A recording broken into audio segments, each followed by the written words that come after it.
The morning mist hung low over Westminster Abbey as black cars began arriving in a steady procession.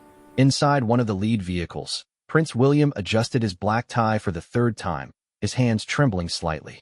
The funeral of Lord Pemberton, a close family friend and advisor to the royal family for over 4 decades, had drawn members of the royal family together on what should have been a somber day of remembrance. William glanced at his wife Catherine, who sat beside him in elegant black, her face composed but her eyes reflecting the weight of the occasion. Behind them, in separate cars, came the rest of the royal family.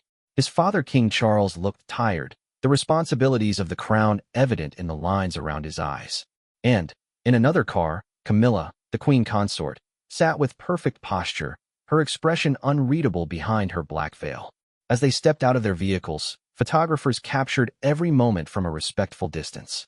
The Abbey's ancient stones seemed to absorb the gravity of the occasion, and William found himself thinking about mortality, legacy, and the complicated relationships that bound his family together. Lord Pemberton had been more than an advisor. He had been a bridge between the old ways and the new, someone who understood both tradition and the need for change. The family gathered in the vestry before the service began. It was here that William first noticed something unusual about Camilla's demeanor.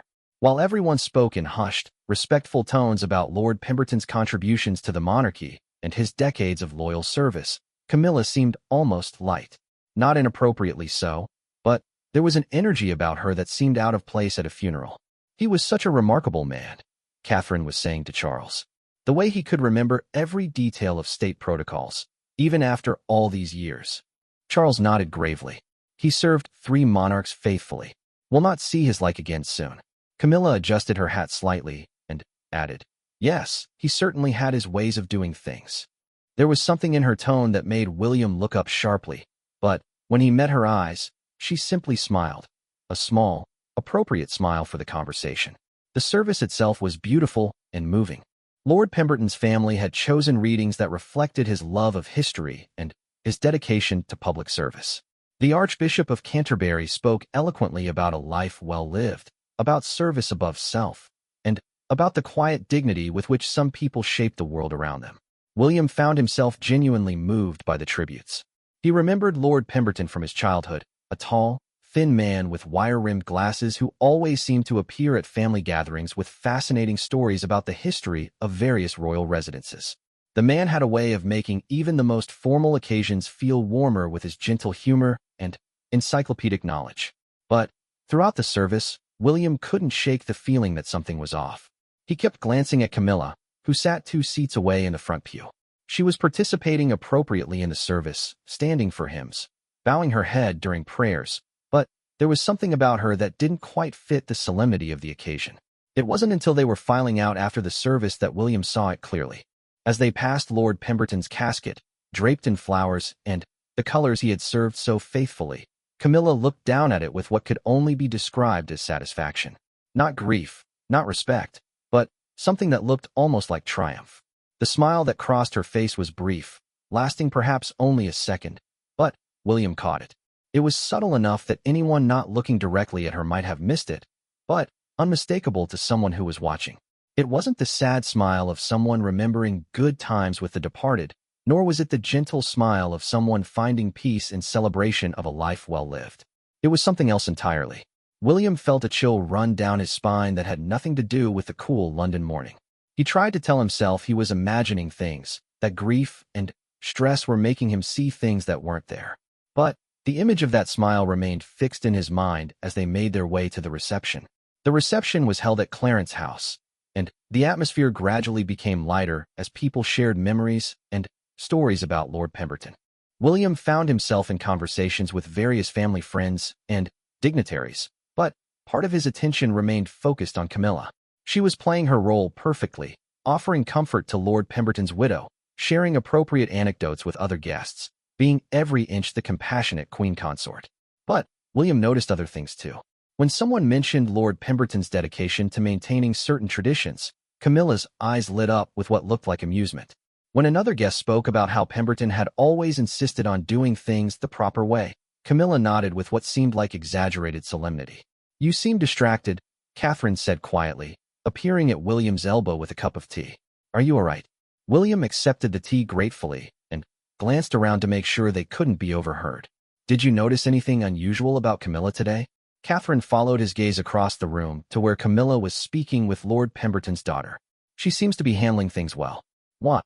Maybe I'm imagining things, William said. But even as he spoke, he knew he wasn't. There had been something in that smile, something that suggested Camilla was pleased by Lord Pemberton's death rather than saddened by it. The thought was disturbing enough that William tried to push it away, but it kept returning. What could Camilla possibly have against Lord Pemberton? The man had been universally respected, known for his discretion, his loyalty, and his deep knowledge of royal protocols and history. He had served the family faithfully for decades, through good times and scandals, never once betraying a confidence or speaking out of turn. As the afternoon wore on, William found himself watching Camilla more carefully. She was flawless in her interactions, expressing exactly the right sentiments to exactly the right people. But there was an underlying energy to her that seemed wrong for the occasion. She seemed almost energized by the day's events. It was near the end of the reception when William overheard a conversation that made his blood run cold. He had stepped outside for a moment of fresh air and found himself near an open window. Inside, he could hear Camilla speaking with someone in low tones. Such a shame, of course, Camilla was saying. But perhaps it's for the best. Some people cling too tightly to the old ways. Indeed, came another voice that William recognized as belonging to one of Camilla's close friends. Change is inevitable, isn't it? Absolutely, Camilla replied, and William could hear the smile in her voice. And now there will be room for fresh perspectives on certain matters. William felt his heart begin to race. What matters? What was Camilla talking about?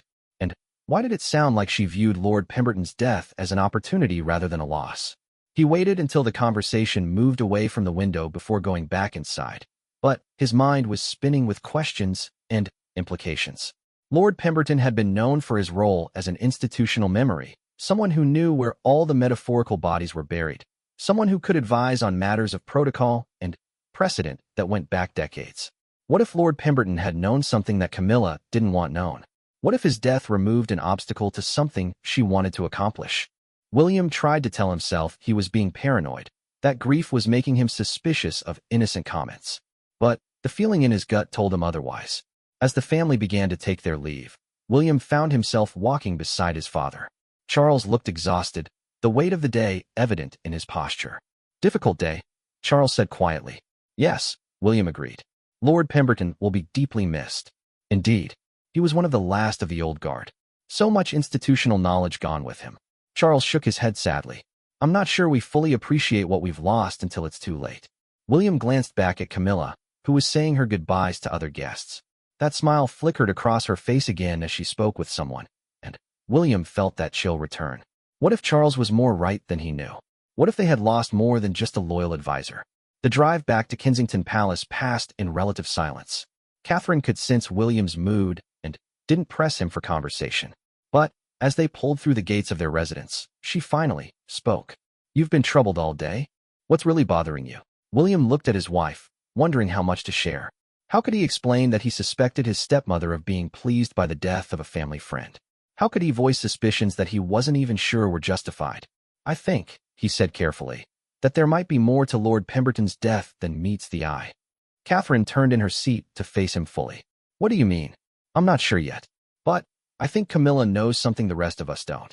That evening, William found himself in his study, staring out at the gardens, but not really seeing them. His mind kept returning to that smile, to the conversation he had overheard, to the sense that something important had shifted today beyond just the loss of a respected family advisor. He thought about Lord Pemberton's role in the family, about the conversations they had had over the years.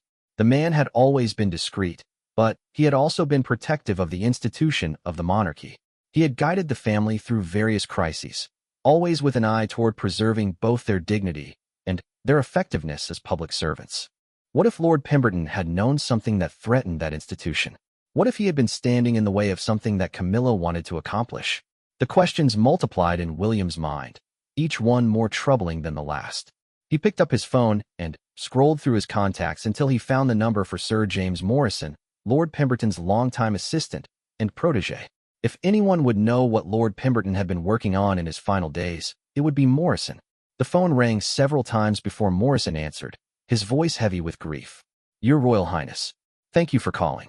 James, I'm so sorry for your loss. I know how close you and Lord Pemberton were. 30 years, Morrison said quietly.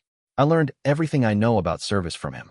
James, I hope you won't think this inappropriate, but I'm wondering about Lord Pemberton's final weeks. Was he working on anything particular?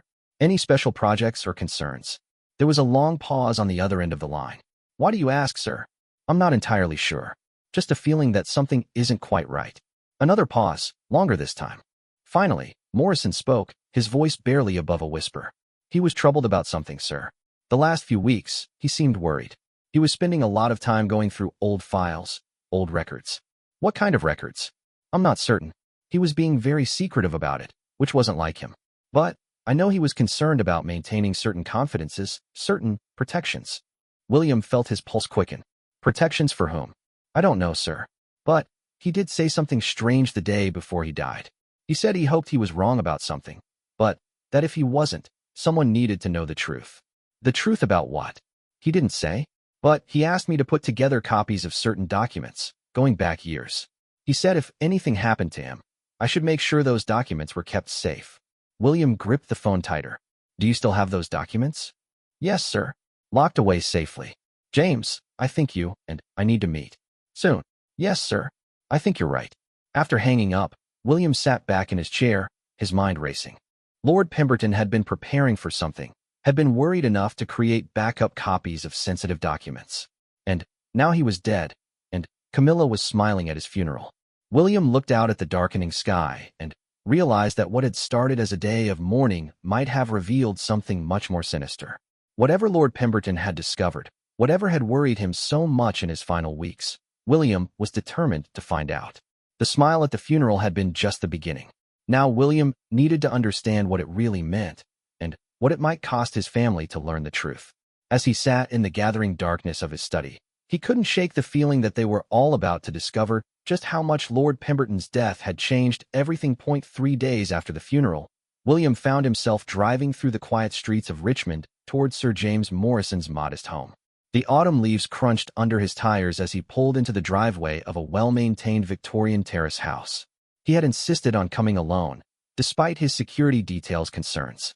Some conversations required absolute privacy. Morrison answered the door himself, looking older than William remembered. The man's usually crisp appearance was slightly disheveled, his eyes red-rimmed from grief and what looked like sleepless nights. Your Royal Highness, please come in. The house reflected its owner's personality. Neat, organized, filled with books and photographs spanning decades of royal service. Morrison led William into a small study lined with filing cabinets and crowned by a large oak desk. On the desk sat several manila folders, their edges worn from handling. Tea, Morrison offered, but William shook his head. He was too anxious to learn what had troubled Lord Pemberton so deeply in his final weeks. James, before we begin, I need to know, has anyone else been asking about Lord Pemberton's work? Any other members of the family? Morrison's expression darkened slightly. As a matter of fact, yes. The Queen Consort's office called yesterday.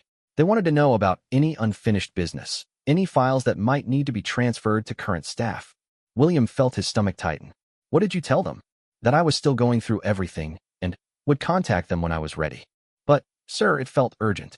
More urgent than seemed appropriate for routine transfer of responsibilities. Show me what you found. Morrison opened the first folder with reverent care. Inside were photocopies of various documents, some recent, some dating back years. He was particularly focused on these in his final weeks. Personnel files, mainly. People who had worked in sensitive positions within the royal households. William examined the documents. Names he recognized, some he didn't. Staff members, advisors, security personnel. What was he looking for? I think he found it, sir. Look at this. Morrison opened another folder and withdrew a handwritten note in Lord Pemberton's distinctive script. He wrote this the night before he died. I found it on his desk the morning after. William read the note, his blood growing colder with each word. The pattern is unmistakable. 3 key personnel removed from positions at critical junctures. 2 resignations under pressure, 1 transfer to overseas post. All had access to sensitive historical files. All had expressed concerns about protocol changes. Too coincidental to be coincidence. Someone has been systematically removing institutional memory. Need to warn. The note ended abruptly, as if Lord Pemberton had been interrupted. James, do you know what this refers to? Which personnel? Morrison nodded grimly and opened the third folder. Sir David Hartwell, former private secretary to His Majesty, resigned suddenly, last year after 23 years of service. Lady Elizabeth Thornton, deputy keeper of the Royal Archives, took early retirement 6 months ago despite being in excellent health. And Colonel James Whitfield, former head of Royal Security, was transferred to Gibraltar rather abruptly. William studied the timeline Morrison had prepared. These all happened after His Majesty's marriage to the Queen Consort? Yes, sir. And they all had one thing in common. They were among the few people who had complete access to the Royal Archives going back decades. People who knew where everything was kept, who remembered things that weren't necessarily written down. What kind of things? Morrison hesitated, then reached for one more folder. Sir, this is where it gets delicate. Lord Pemberton had been researching some very old files. Records from the 1990s and early 2000s. Correspondence, meeting notes, personal papers that had been sealed or restricted. William took the folder and immediately understood Morrison's hesitation. The documents inside were photocopies of letters, memos, and private communications from decades past. Many bore the familiar letterhead of various royal residences. Some were handwritten notes, others were typed memos. All appeared to involve sensitive personal matters. My God, William whispered as he read. These are private communications regarding personal relationships, financial arrangements, and certain understandings that were reached during difficult periods in the family's history. Morrison finished quietly. William continued reading, his sense of unease growing with each page. The documents painted a picture of complicated negotiations, delicate arrangements, and agreements that had been made to manage various crises over the years. Many involved discretion payments, confidentiality agreements, and arrangements that would be deeply embarrassing if made public. James, why was Lord Pemberton looking at these now? I believe he suspected someone was trying to access them or destroy them. Look at this inventory list he made. Morrison showed William a handwritten list in Lord Pemberton's careful script. It appeared to be a catalog of sensitive documents, with notes about their current location and security status. Several items on the list were marked with red ink, and the notation, missing. Missing? William looked up sharply. What's missing? Documents that should have been in the secure archives, but weren't where they should be. Lord Pemberton had been conducting a quiet audit, and found significant gaps. Important files that had been removed from their proper locations without proper authorization or documentation. William felt pieces of a disturbing puzzle clicking into place. Someone has been going through the archives? It appears so, sir. And not just randomly. The missing documents all relate to specific periods, specific individuals, specific events that someone might want to suppress or control. William studied the list more carefully. The missing documents covered a range of sensitive topics, financial arrangements, personal relationships, diplomatic communications. But there was a pattern to what was gone. All of it related to people and events that could potentially embarrass or compromise certain members of the royal family. James, do you think Lord Pemberton confronted someone about this? Morrison's expression grew troubled. The day before he died, he received a phone call that seemed to upset him greatly. I didn't hear the conversation, but afterward he was very agitated. He immediately went to his safe and removed these documents, made the copies, and wrote that note I showed you. Did he say who called? No, sir. But he did say something that stuck with me.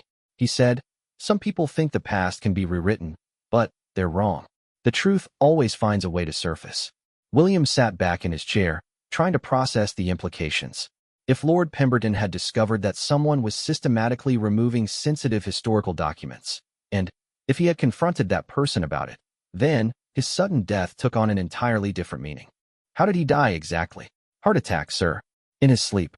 The doctor said it was sudden but not entirely unexpected given his age and recent stress. He'd been working very long hours the past few weeks, staying late at the office, coming in on weekends. He seemed driven to complete whatever he was working on. William thought about the timeline. Lord Pemberton discovers missing documents, conducts a quiet investigation, receives a disturbing phone call, and then dies suddenly. And, at his funeral, Camilla had smiled with what looked like satisfaction. James, I need to ask you something directly. In your 30 years working with Lord Pemberton, did you ever see him express any concerns about the Queen Consort? Morrison was quiet for a long time, clearly wrestling with the propriety of the question. Finally, he spoke carefully. Lord Pemberton believed strongly in the principle that the monarchy's strength came from its institutional memory, its adherence to established protocols, and its respect for historical precedent. He was concerned about changes that seemed to disregard those principles. What kind of changes? New approaches to handling historical records, suggestions that certain old files should be updated or clarified for modern audiences, proposals to digitize historical documents without proper safeguards. He felt that some people didn't understand the importance of maintaining things exactly as they were, warts and all. William understood. The Royal Archives contained the complete record of the monarchy's history, not just the public version, but the real, complicated, sometimes messy truth. Lord Pemberton had been one of its guardians, and someone had been systematically undermining that guardianship. James, what do you think we should do with this information? Morrison looked at the folders spread across his desk. Lord Pemberton trusted me to keep these documents safe. I think he would want them to be properly preserved and protected. But more than that, I think he would want someone in the family to know what's been happening. Someone who could do something about it. Yes, sir. William made his decision. I'm going to take copies of everything. And, James, I want you to make additional copies and store them somewhere completely secure, somewhere no one else knows about. Can you do that? Already done, sir. Lord Pemberton taught me well. As William prepared to leave Morrison's house, his arms full of photocopied documents, the older man caught his sleeve. Sir, if I may, Lord Pemberton was very fond of you. He often spoke about your sense of duty, your respect for tradition balanced with your understanding of the need for appropriate change. He would have wanted you to know about this. Thank you, James. And, please, be careful. If Lord Pemberton was right about what was happening, then, whoever is behind this won't hesitate to silence other people who might threaten their plans.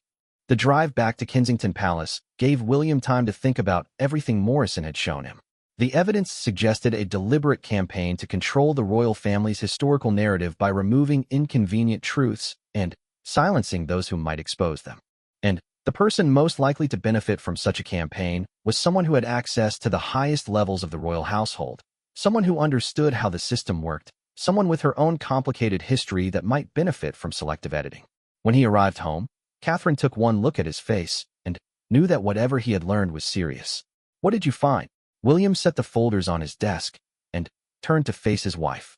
I think Camilla has been systematically destroying evidence that could damage her or compromise her position. And I think Lord Pemberton found out about it. Catherine sat down heavily. That's a very serious accusation. I know, but the evidence is compelling. James showed me documents that prove someone has been removing sensitive files from the Royal Archives. People who might have spoken up about it have been quietly removed from their positions. And Lord Pemberton was investigating all of this when he died. But why? What could be in those old files that would matter so much now? William opened one of the folders and showed Catherine some of the documents Morrison had shared. Her eyes widened as she read. These are about financial arrangements, personal relationships, agreements that were made to manage various scandals over the years. If someone wanted to rewrite history to make themselves look better, or to remove evidence of things they'd done, these would be exactly the kinds of documents they'd want to control. Catherine looked up at him. So what are we going to do? I'm going to confront Camilla directly. But first, I need to make sure these documents are completely secure. If something happens to James Morrison or his copies, these might be the only evidence left of what's been happening. William spent the rest of the evening carefully reading through every document Morrison had given him. The picture that emerged was of a systematic effort to sanitize the royal family's recent history, removing or altering anything that might reflect poorly on certain individuals. The missing documents weren't random. They formed a coherent pattern of selective editing. By the time he finished reading, William was convinced that Lord Pemberton's death was no coincidence. The man had discovered something that someone desperately wanted to keep secret, and now he was dead. The smile at the funeral wasn't grief, it was relief. Relief that the one person who might have exposed the truth was no longer a threat. But Camilla had underestimated Lord Pemberton's thoroughness, and she had certainly underestimated James Morrison's loyalty to his mentor's memory. The evidence still existed, and William now knew exactly what he was dealing with. The question was what to do next. Confronting Camilla directly would alert her to what he knew, but it might also give her a chance to cover her tracks more thoroughly. On the other hand, keeping silent would allow whatever she was planning to continue unchecked. William looked at the documents spread across his desk and made his decision. Tomorrow, he would begin his own investigation. He would talk to the people who had been removed from their positions. He would examine whatever records were still available, and he would build a complete picture of what had been happening. And then, he would decide whether to save his family from scandal or expose the truth, no matter what it cost. The smile at the funeral had been just the beginning. Now William understood that it had been the smile of someone who thought they had gotten away with something terrible. But Lord Pemberton's final act of loyalty to the monarchy he had served so faithfully might yet expose the truth that someone had killed to suppress that. William's investigation began quietly the next morning. He had learned from Lord Pemberton's example that discretion was essential when dealing with such sensitive matters. His first call was to Sir David Hartwell, the former private secretary who had resigned so suddenly, after 23 years of loyal service. Hartwell agreed to meet, though his voice on the phone carried a note of wariness that William found telling. They met at a small cafe in Hampstead, far from the usual royal haunts where they might be recognized. Hartwell arrived looking older than his 62 years, his once commanding presence diminished by what appeared to be ongoing stress.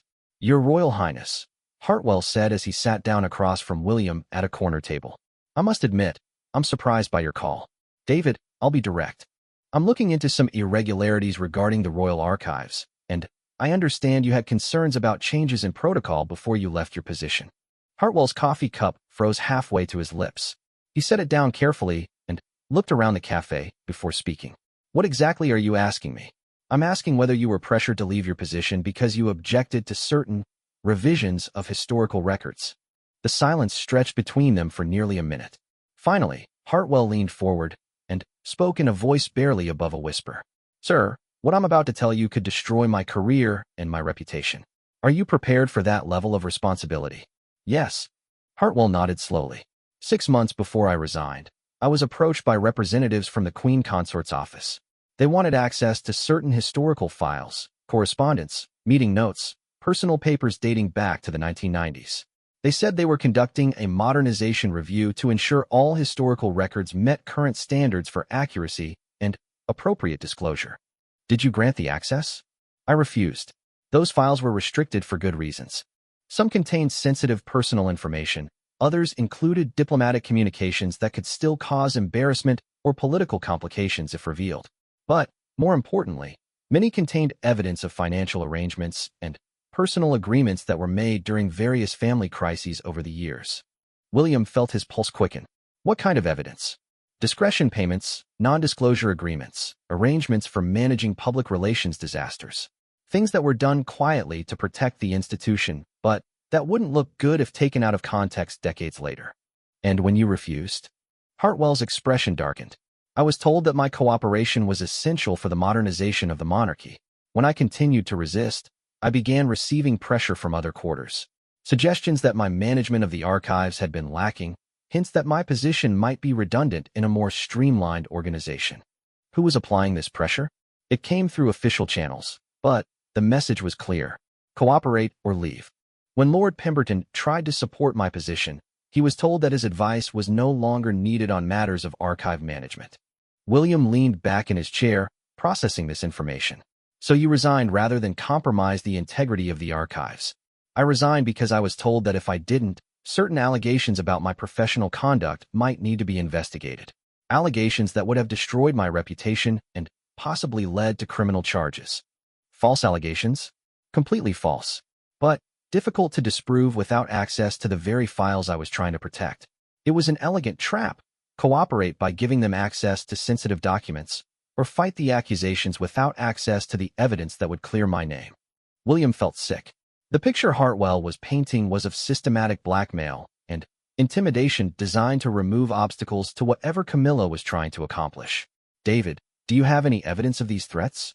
Hartwell reached into his briefcase and withdrew a manila envelope. "I kept copies of everything. Correspondence, meeting notes, recordings of phone conversations. I knew that someday someone would need to know the truth about what happened." William accepted the envelope gratefully. "Why haven't you come forward before now?" "Because I was terrified," Hartwell admitted. "Sir, you have to understand.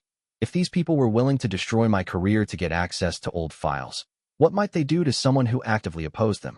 When I heard about Lord Pemberton's death, I wondered if he had pushed too hard. The implication hung in the air between them. William thought about Lord Pemberton's sudden heart attack, about his agitation in the days before his death, about the phone call that had upset him so much. David, do you think Lord Pemberton's death was natural? Hartwell was quiet for a long time. I think Lord Pemberton was under enormous stress. I think he was fighting a battle he couldn't win against people with resources he couldn't match. And I think that stress might have contributed to his death, whether it was technically natural or not. William understood. Even if Lord Pemberton hadn't been murdered outright, the pressure and stress of fighting against systematic corruption might have killed him just as surely as poison.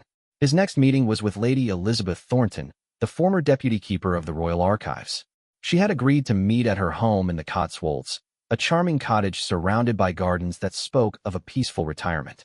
But the woman who answered the door looked anything but peaceful. Lady Elizabeth was in her late 50s, with the sharp eyes and careful manner of someone who had spent decades handling the most sensitive documents in the realm. She led William into a sitting room lined with books and offered tea with the automatic courtesy of her upbringing. I assume this is about the archives, she said without preamble once they were seated. Yes, I'm trying to understand what happened to certain historical documents, and why several key personnel left their positions rather suddenly. Lady Elizabeth set down her teacup with a slight tremor in her hands. Your Royal Highness, I served the royal family faithfully for 28 years. In all that time, I never compromised the security or integrity of a single document under my care. But, in my final months, I was asked to do things that violated every principle I had sworn to uphold. What kinds of things? I was asked to reclassify certain documents, moving them from secure storage to more accessible locations. I was asked to update the catalog system in ways that would have made certain files effectively invisible to future researchers. And I was asked to transfer custody of the most sensitive historical documents to a new storage facility that had far less rigorous security protocols. William felt anger building in his chest. All of this was to make it easier for someone to access or remove sensitive files. That was my assessment, yes. When I objected, I was told that I was being unnecessarily rigid, that the monarchy needed to modernize its approach to historical record-keeping. When I continued to resist, I was informed that my position was being eliminated as part of organizational restructuring. But you took early retirement instead of fighting it. Lady Elizabeth's expression became pained. Sir, I was 61 years old with an unblemished record of service. Fighting would have meant years of legal battles, public scrutiny, and likely the destruction of my reputation. I was also concerned about the safety of the documents themselves. If I was removed involuntarily, I had no guarantee that my replacement would protect them properly. So you left to minimize the damage. I left because I was told that if I didn't, certain irregularities in my management of the archives might be discovered. Irregularities that could result in criminal charges for mishandling classified information. It was the same pattern Hartwell had described. False accusations that would be difficult to disprove without access to the very evidence being targeted for removal. William realized he was looking at a sophisticated campaign of intimidation designed to clear the way for wholesale manipulation of the royal family's historical record. Elizabeth, do you know what specifically they were trying to access or remove?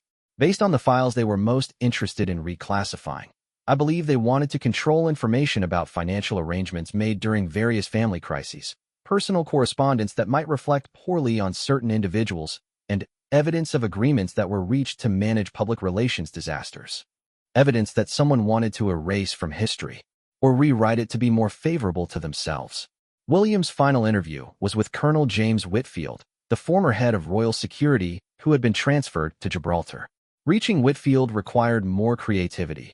William arranged for an unofficial visit to the British military base, ostensibly for a routine inspection, but actually to meet privately with the colonel.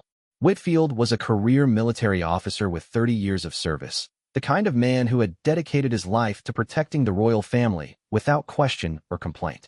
But when William met him in a private office at the Gibraltar base, he saw someone who had been deeply shaken by his experiences. Colonel, I need to know what really happened before your transfer.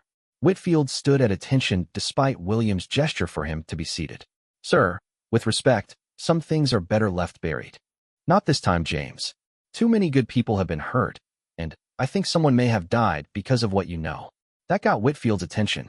He sat down heavily and studied William's face. You're talking about Lord Pemberton, among others. Whitfield was quiet for several minutes, clearly struggling with conflicting loyalties. Finally, He spoke. Sir, my job was to protect the royal family from all threats, external and internal. In my final months in London, I discovered what I believed to be an internal threat that I was powerless to address through normal channels. What kind of threat? I discovered that someone with high-level access was systematically compromising the security of sensitive historical documents. Files were being removed from secure storage without proper authorization, security protocols were being bypassed, and personnel with oversight responsibilities were being removed or intimidated. Did you report this? I tried to. I brought my concerns to my superiors, but I was told that my job was physical security, not document management. When I persisted, I was told that my services might be better utilized in a different posting. So they transferred you to get rid of you. That's my assessment, sir. But before I left, I conducted my own investigation. What I found was evidence of a systematic effort to alter the historical record, removing or suppressing information that could be embarrassing or damaging to certain individuals. Whitfield reached into his desk drawer and withdrew a sealed envelope. Sir, I prepared this report before my transfer. It details everything I discovered, including evidence that the security breaches were being orchestrated from within the royal household itself. William accepted the envelope with hands that trembled slightly. James, why didn't you take this to my father?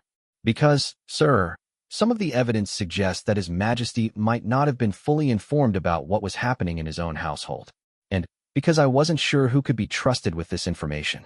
William understood the colonel's dilemma. If Camilla was orchestrating a campaign to rewrite history, she would have been careful to ensure that Charles either didn't know about it or believed it was necessary for the good of the monarchy. James, do you think my father is in danger?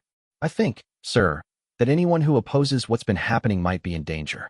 Lord Pemberton tried to preserve the integrity of the historical record, and now he's dead. Sir David Hartwell tried to protect the archives, and he was destroyed professionally.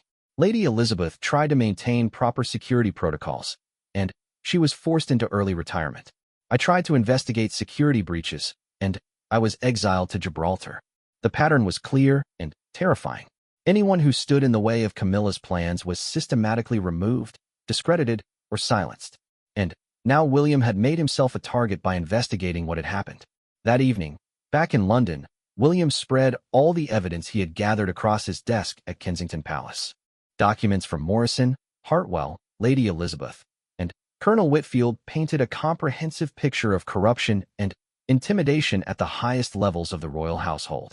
Catherine found him there near midnight, surrounded by papers and looking haggard. You've been at this for hours. What have you learned? William looked up at his wife, feeling the weight of everything he had discovered. I've learned that Camilla has been running a systematic campaign to rewrite the royal family's history, removing anything that might damage her reputation or compromise her position. She's been blackmailing and intimidating anyone who stands in her way, and I think she may have caused Lord Pemberton's death through stress and pressure. My God, what are you going to do? I'm going to confront her. But first, I need to make sure all of this evidence is completely secure. If something happens to me, someone needs to know the truth. Catherine sat down beside him and took his hand. William, if you're right about this, then confronting her could be extremely dangerous. If she's willing to destroy careers and possibly cause deaths to protect her secrets, what might she do to you? William looked at the evidence spread before him. Proof of systematic corruption, blackmail, and possibly even murder at the heart of the royal family. The smile at Lord Pemberton's funeral hadn't been grief or even relief. It had been the smile of someone who had eliminated a threat to her plans. But William also knew that he couldn't let this continue. Too many good people had already been hurt, and the integrity of the monarchy itself was at stake. Tomorrow, he would have to decide whether to expose the truth and risk destroying his family, or stay silent and allow Camilla's corruption to continue unchecked. The investigation had revealed more than he had ever imagined. Now came the hardest part, deciding what to do with the truth he had uncovered. William spent the next morning making copies of all the evidence he had gathered, storing them in multiple secure locations. He gave one set to his private solicitor with instructions to release them to the press if anything happened to him. Another set went to a safety deposit box in Switzerland. A third set was secured in a location known only to Catherine. By afternoon, he was ready to confront Camilla directly. He arranged to meet her at Clarence's house, suggesting they discuss some routine charitable work. She agreed readily, apparently unsuspecting of his true purpose. When William arrived at Clarence's house, Camilla greeted him in her private sitting room with her usual warm smile. She was perfectly dressed, perfectly composed, every inch the queen consort. But now William saw something different in her eyes, a calculating intelligence that assessed everything and revealed nothing. "William, darling, how lovely to see you. I do hope you're recovering from poor Lord Pemberton's funeral. Such a sad day." William accepted the tea she offered and settled into the chair across from her. "Actually, Camilla, Lord Pemberton's death is exactly what I wanted to discuss with you." Something flickered in her eyes, too brief to be called alarm, but definitely a sharpening of attention. "Oh, in what way?" "I've been looking into some irregularities he discovered before his death. Irregularities involving the royal archives and certain personnel changes over the past year." Camilla sipped her tea with perfect composure. "How interesting. What sort of irregularities?" William studied her face carefully as he spoke. "Missing documents from secure storage. Key personnel forced out of their positions. Evidence of systematic tampering with historical records." "Goodness, that does sound concerning. Have you reported this to the proper authorities?" "I'm reporting it to you first, since the evidence suggests you're directly involved." The silence that followed was profound. Camilla set down her teacup with perfect control and folded her hands in her lap. When she spoke, her voice was unchanged from its previous warmth. "William, darling, I think you may be overwrought from grief. These are very serious accusations you're making, and I'm sure if you thought about it more carefully, you'd realize they're also rather silly. I have documentation, Camilla. Testimony from Sir David Hartwell, Lady Elizabeth Thornton, and Colonel Whitfield. Evidence of threats, blackmail, and intimidation. I know what you've been doing." For the first time, Camilla's mask slipped slightly. A hardness crept into her expression, though her voice remained controlled. "And what exactly do you think I've been doing?"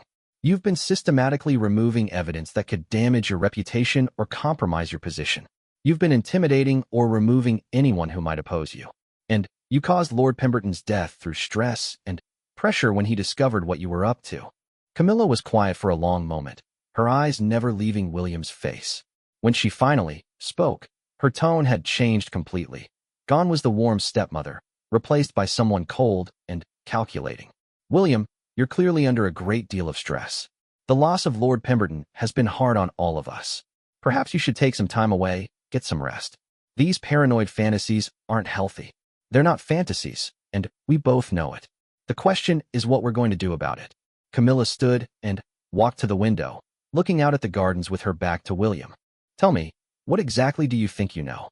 William had prepared for this moment, but facing Camilla directly was more unsettling than he had expected. There was something predatory in her stillness, something dangerous in her calm. "I know about the missing files from the royal archives. I know about the financial records, the correspondence, the evidence of various arrangements that were made over the years to manage family crises. I know you've been systematically accessing and removing anything that might reflect poorly on you. And why would I do such a thing? Because your path to your current position wasn't exactly straightforward, was it?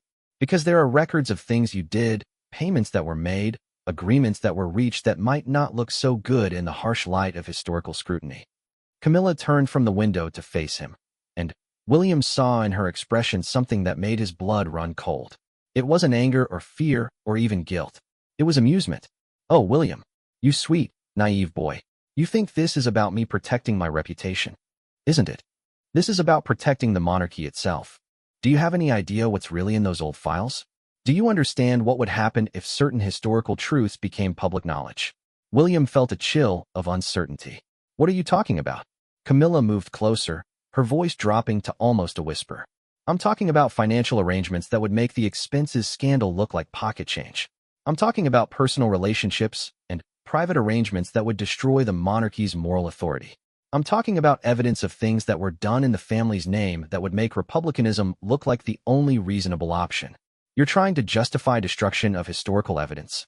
I'm talking about curation, about making choices about what serves the institution and what threatens it. The monarchy has survived for centuries because sometimes people have been willing to make hard choices about what history needs to remember and what it's better off forgetting." William felt sick. "So you admit you've been destroying evidence?" "I admit I've been protecting the institution we both serve. And, frankly, I'm disappointed that you can't see the wisdom in that. By intimidating good people, by forcing dedicated servants into retirement, or exile. By causing Lord Pemberton's death, Camilla's expression hardened. Lord Pemberton was an old man who couldn't accept that times change. He clung to outdated notions about preserving every scrap of paper regardless of the damage it might do. His death was unfortunate, but hardly my fault. You threatened him. You pressured him. You drove him to an early grave. I had a conversation with him about the need for discretion and modernization. If he couldn't handle that conversation, perhaps his health was already more fragile than anyone realized. The casual cruelty in her tone made William's anger flare. He was a loyal servant of this family for 40 years. He was an obstacle to necessary change. Just as Sir David was, just as Lady Elizabeth was, just as Colonel Whitfield was. They all put their personal principles above the good of the institution. Their principles were integrity and honesty. Their principles were naivety and rigidity. William, you need to understand something. The monarchy doesn't survive by being pure. It survives by being pragmatic. Sometimes that means making choices that idealists find uncomfortable. William stood up, his composure finally cracking. What you've done isn't pragmatism. It's corruption. It's betrayal of everything the monarchy is supposed to represent. Camilla's smile returned, but there was nothing warm about it now. And what exactly are you planning to do about it? I'm going to expose what you've done. I'm going to make sure the truth comes out. Are you? And what truth would that be exactly? That the Queen Consort has been modernizing the monarchy's approach to historical record-keeping? That she's been making difficult but necessary decisions about what serves the institution best? That she's been protecting the royal family from potential embarrassment? William realized with growing horror that Camilla had thought this through much more carefully than he had anticipated. She wasn't just defending herself. She was preparing to reframe everything as justified institutional protection. The public has a right to know the real history of their royal family. The public has a right to a monarchy that serves them effectively. They don't have a right to every sordid detail of every private arrangement that was ever made to keep the institution functioning. Would you really destroy the monarchy to satisfy your conscience? I would preserve its integrity by ensuring it's built on truth, not lies and cover-ups. Camilla laughed, a sound with no humor in it. Truth? William, the monarchy is built on 1,000 years of myths, legends, and carefully constructed narratives. Take away the mythology, and all you have left is a very expensive historical curiosity. That's not true, isn't it? Do you really think the public would maintain their respect and support if they knew every detail of how the monarchy has actually functioned over the centuries? Every compromise, every arrangement, every difficult choice that was made to preserve the institution. William felt his certainty beginning to waver, which clearly delighted Camilla. You see, don't you? This isn't about my reputation or my position. This is about preserving something larger and more important than any of us individually. The monarchy serves a function in British society that transcends the personal failings or private arrangements of any particular generation. But the lies, the cover-ups, the intimidation are unfortunate necessities. William, I'm not proud of everything that's been required to protect the institution. But I'm willing to do what's necessary because I understand what's at stake. The question is whether you're willing to destroy something precious and irreplaceable to satisfy your personal sense of righteousness. William felt trapped between his moral convictions and the growing realization that Camilla might be right about the broader implications. If he exposed what she had done, he wouldn't just be revealing her corruption. He would be revealing decades of institutional dysfunction that could indeed threaten the monarchy's continued existence. Think about it, William. Really think about it. Is exposing these old secrets worth destroying the institution that millions of people depend on for stability and continuity? Is your conscience worth more than the good that the monarchy does in the world? But people have died, Camilla. Good people have been hurt. People die, William. That's what people do. The question is whether their deaths serve a purpose or are simply tragic waste. Lord Pemberton's loyalty to outdated principles was going to destroy him one way or another. At least this way, his death might serve to protect something larger than himself. The callousness of it took William's breath away. You're talking about him like he was expendable. Everyone is expendable when the survival of the institution is at stake. Including you. Including me. Including your father. The monarchy is bigger than any of us, and it deserves protection even from our own noble intentions. William saw now that Camilla wasn't just corrupt.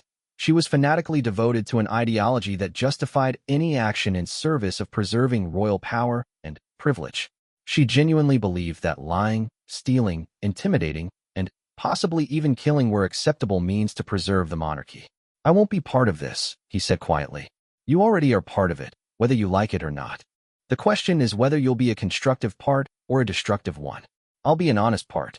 Honesty is a luxury, William, one that people in our position can't always afford. William moved toward the door, but Camilla's voice stopped him. Before you do something irreversible, think about Catherine. Think about your children. Think about the life they'll have if the monarchy survives and thrives, versus the life they'll have if it's destroyed by scandal and revelation. Think about what you owe them. It was a threat, barely disguised as concern. William turned back to face her. Are you threatening my family? I'm reminding you of your responsibilities to them. The choices you make affect more than just yourself. William understood. If he exposed what Camilla had done, she would make sure that he and his family paid the price. If he stayed silent, the corruption would continue, and more good people would be hurt. He left Clarence's house without another word, his mind reeling with the implications of everything he had learned. Camilla wasn't just corrupt. She was dangerous, ruthless, and completely committed to preserving her power regardless of the cost. The question now was whether William had the courage to stand against her, knowing what it might cost him and the people he loved. The smile at Lord Pemberton's funeral had been just the beginning. Now William understood that he was facing someone who would do anything to protect her secrets, and who had the resources and position to destroy anyone who stood in her way. The battle for the soul of the monarchy was about to begin, and William wasn't sure he was strong enough to win it. William drove home from Clarence's house in a state of profound turmoil. Camilla's words echoed in his mind, each argument she had made creating fresh doubt about the course he should take. By the time he reached Kensington Palace, he had made a decision that surprised even himself. He would not immediately expose what he had learned. Instead, he would try a different approach. That evening, he called an encrypted video conference with the three people who had been most damaged by Camilla's campaign: Sir David Hartwell, Lady Elizabeth Thornton, and Colonel James Whitfield. It took considerable effort to arrange the secure communication, but William knew that what they discussed could not risk interception. I've confronted her, William told them without preamble once all were connected. She admits to everything we suspected, but justifies it as protecting the monarchy from damaging revelations. Hartwell's face was grim on the screen. Sir, did she threaten you? Not directly, but the implication was clear. She made it obvious that exposing her would have consequences for my family. Lady Elizabeth leaned forward on her screen. Your Royal Highness, we understand the position you're in. But if we don't act now, this corruption will only get worse. I agree, Colonel Whitfield added from Gibraltar. The question is how we proceed without triggering a response that could hurt innocent people. William had spent hours considering this exact problem. I have an idea, but it requires all of your help and carries significant risks for everyone involved. He outlined his plan carefully. Rather than expose Camilla's activities through public revelation, they would work to systematically restore the integrity of the royal archives while building an unassailable case for the future. They would quietly document everything, preserve all evidence, and create multiple backup systems that would ensure the truth survived regardless of what happened to any individual. More importantly, they would work to restore the people who had been wrongly removed from their positions. Hartwell would be quietly consulted on archive management. Lady Elizabeth would be brought back as a special advisor on historical preservation, and Colonel Whitfield would be reassigned to a position where he could restore proper security protocols. The goal, William explained, is to fix the damage while making it impossible for this kind of corruption to happen again, all while avoiding a public scandal that could destroy the monarchy itself. But what about justice? Lady Elizabeth asked. What about holding her accountable for what she's done? Justice will come, William said quietly. But it will come through exposure of the truth, not through destroying the institution we all serve.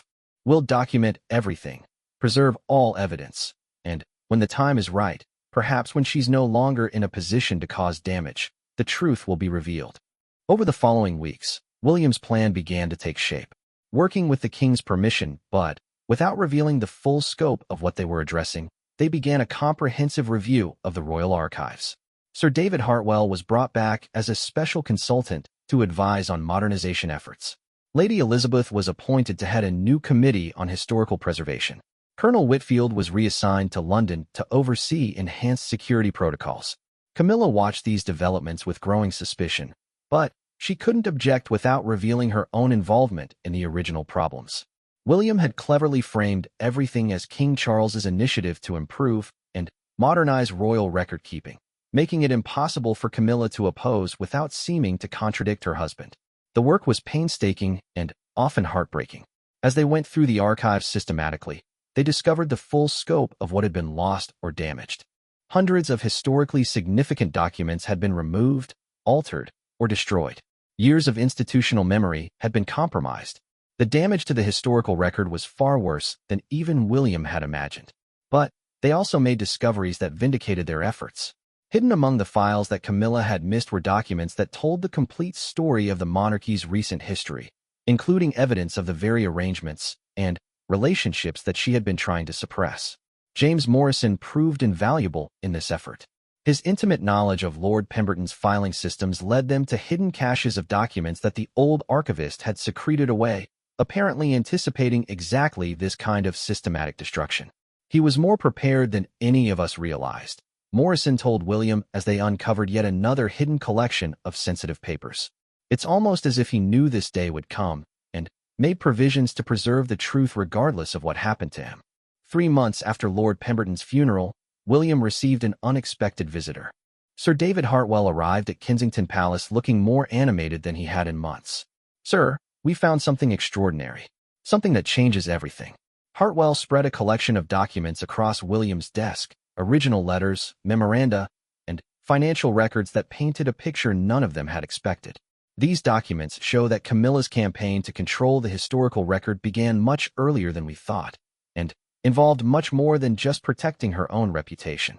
William studied the papers with growing amazement. The evidence showed a systematic effort going back years to identify and suppress any historical evidence that could threaten the stability of the monarchy. Financial irregularities, personal scandals, diplomatic embarrassments, all had been carefully cataloged and either removed from the record or spun to minimize damage. "My God," William breathed. She wasn't just protecting herself. She was protecting the institution from decades of accumulated scandals. "That's correct, sir. And, more importantly, these documents show that she wasn't acting alone." Hartwell pointed to a series of memoranda that revealed a network of individuals working to manage and control the monarchy's historical narrative. Advisors, legal counsel, public relations experts, even some members of parliament had been involved in deciding what aspects of royal history deserved preservation and what deserved suppression. "Sir, I'm beginning to think that Camilla's actions, while extreme and misguided, were part of a much larger effort to preserve the monarchy by controlling its narrative." William felt his worldview shifting again. "Are you saying she was right?" "I'm saying the situation is more complex than we initially understood. The monarchy has been hemorrhaging credibility for decades due to various scandals and revelations. Multiple someones, decided that the only way to preserve the institution was to curate its history more carefully." Lady Elizabeth's voice came through the secure video link they had established. "The question is whether we're fighting corruption or fighting institutional self-preservation." Colonel Whitfield added his perspective from London, where he had been quietly investigating the security aspects of the situation. "Sir, I've discovered that the threats and intimidation we all experienced were real, but they may not have been personally motivated. The evidence suggests a systematic effort to remove anyone who couldn't be trusted to prioritize institutional preservation over personal principles." William sat back in his chair, trying to process these new revelations. "So we were all targeted not because we threatened Camilla personally, but because we threatened a larger effort to preserve the monarchy?" "That appears to be the case, sir." The implications were staggering. If they exposed what they had discovered, they wouldn't just be revealing Camilla's corruption. They would be revealing a decades-long conspiracy involving dozens of people at the highest levels of British society, all working to preserve the monarchy by manipulating its history. "What do we do now?" William asked. The silence that followed was profound. Finally, Hartwell spoke. "Sir, I think we have to make the same choice that Lord Pemberton faced in his final weeks. Do we prioritize truth and transparency, or do we prioritize the survival of the institution? Can't we do both? Not easily. The truth about what's been happening would destroy public confidence in the monarchy. But continuing to suppress that truth makes us complicit in the corruption we set out to fight." William spent the next several days in intense discussion with Catherine, weighing options that all seemed to involve unacceptable compromises. They could expose everything and risk destroying the monarchy. They could stay silent and become part of the cover-up. Or they could try to find a middle path that preserved both truth and institution. It was Catherine who suggested the solution that ultimately guided their decision. What if we focus on making sure it never happens again, rather than punishing everyone for what's already been done? What if we use what we've learned to create safeguards that protect both the historical record and the monarchy? William realized she was right. The goal shouldn't be revenge or exposure for its own sake. The goal should be ensuring that the monarchy could continue to serve the British people while being honest about its history and accountable for its actions. Working with their allies, William developed a comprehensive reform proposal that addressed the systematic problems they had discovered without destroying the institution they all served. Enhanced oversight of the royal archives, independent review of historical preservation decisions, whistleblower protections for royal staff, and transparent procedures for handling sensitive historical materials. Most importantly, they established new protocols that would prevent any individual from having the power to unilaterally suppress or alter historical records. When William presented these reforms to his father, King Charles studied the proposals carefully before looking up with tired eyes. "You know about what's been happening, don't you? About the archives, about the personnel changes, about all of it." "Yes, father. I know." Charles was quiet for a long time. "I suspected some of it, but I didn't want to know the full scope. I told myself that if it was necessary to preserve the monarchy, perhaps it was justified. And now I realize that a monarchy preserved through deception and intimidation isn't worth preserving. These reforms you're proposing, implement them immediately.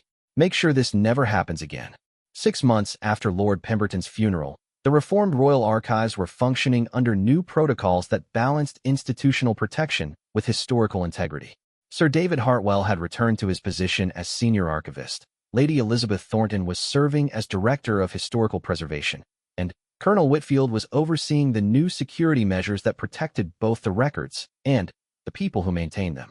Camilla had not been publicly exposed or punished, but she had been effectively removed from any role in archive management or historical preservation.